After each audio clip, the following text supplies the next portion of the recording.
1, 2, 3, 4.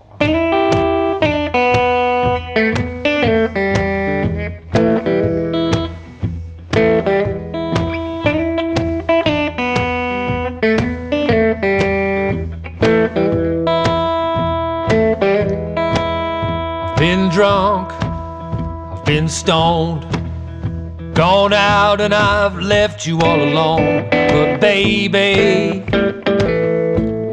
I'm coming home. I'm riding across this rainy land with smoke coming out, with smoke coming out.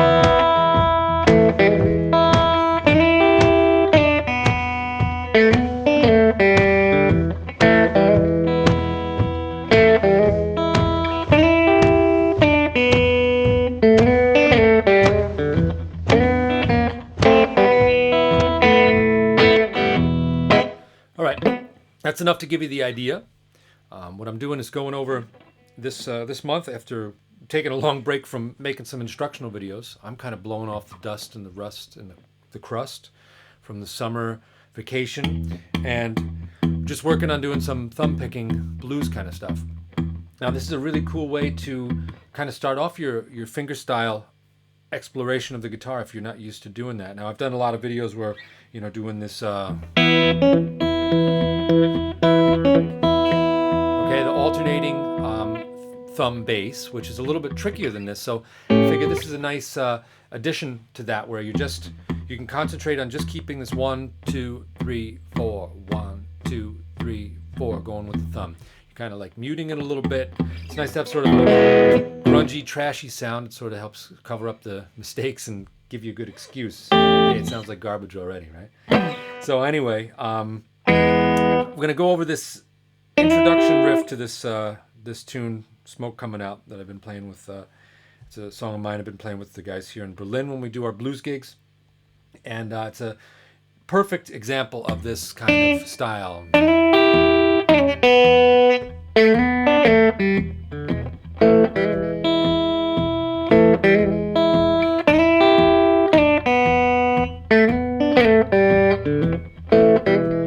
Okay, so let's go over that step by step. The only tricky part about this really is figuring out where the notes land in the top riff and how to just kind of coordinate that with what your thumb has to do. Your thumb is just simply doing 1, 2, 3, 4 the whole time. So first of all, you got to be able to do that.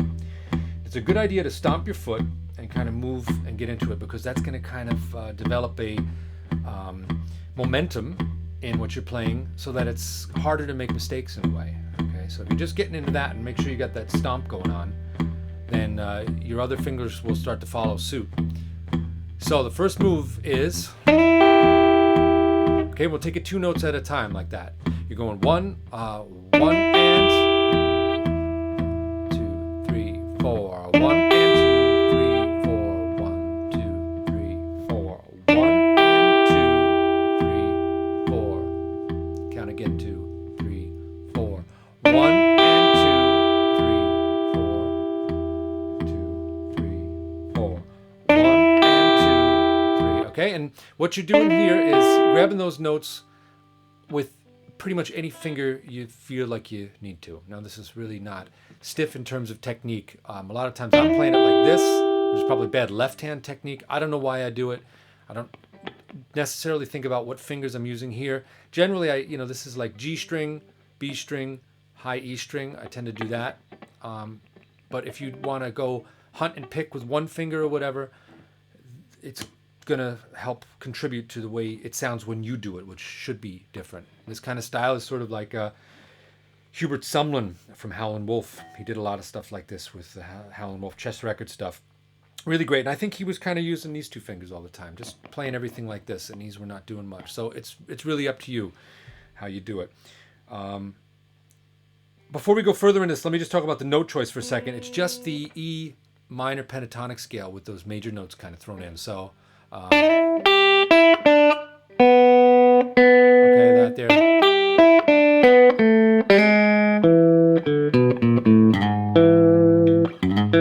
Okay, so that's your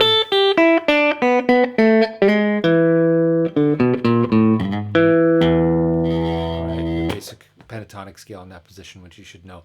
Pretty easy to find the notes then. Okay, so to get the next part of this, 1 and 2, 3, 3 and 4. And this is like a grace note into here.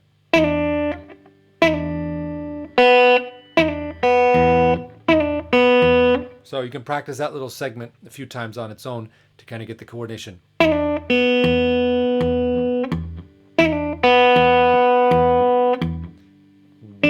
and 2, 3 and 4.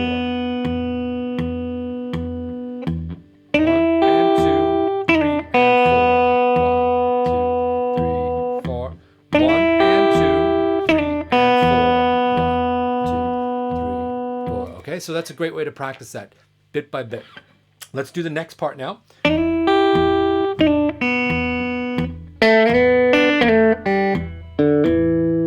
Okay, this one's a little bit trickier to say for some reason also. Okay, that's the part that's gonna maybe twist your fingers up at first. Take it slowly and it'll become real easy. So it's down beat 1 and up, so it's 1 and 1 and.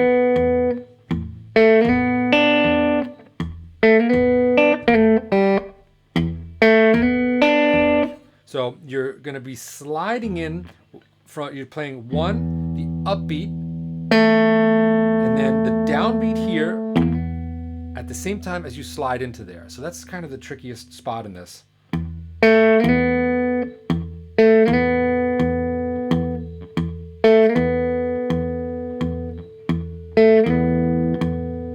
Okay, so practice that a bunch of times, and that'll make that move start to get cemented into the motor memory. Okay, and then you can start to add that next note in.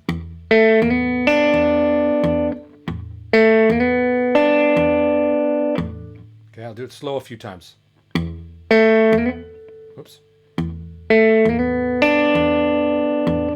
1 and 4. 1.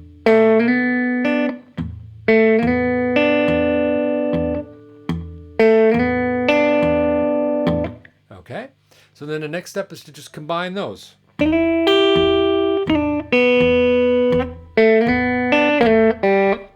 Get the end of this one too. This is picked together.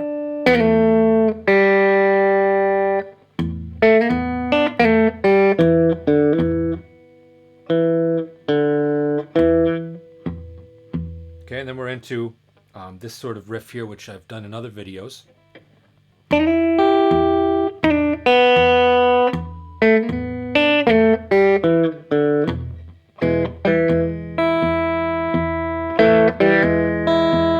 that's so like playing the A and then hammering back onto the E. And then I'm jumping up and grabbing the high notes here. It's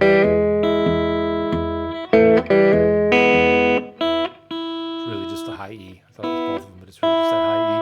Okay? Again, very slow through the whole thing.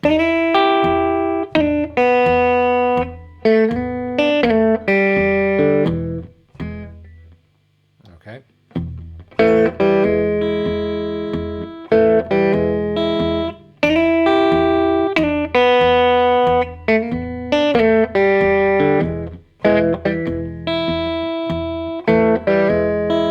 I'm making mistakes when I slow it down too much.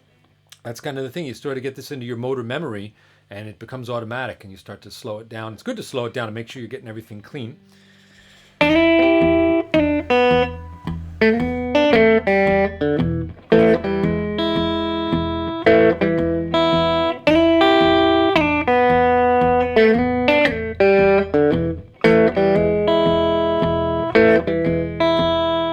All right, thanks for tuning in, and I hope that was helpful. That's just a short tip on playing this style. If you're interested in learning more about this, check out my Travis Picking fingerstyle DVDs, which is more about getting that alternating bass going.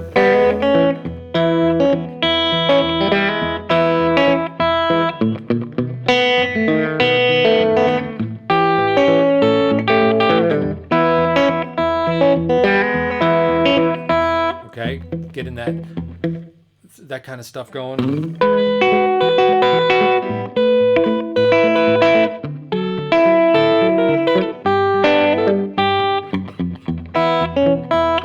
So that's a whole other realm of fingerstyle in this sort of blues and country mix of things. And be sure to subscribe and give me the thumbs up. Thanks for tuning in, and see you next time around.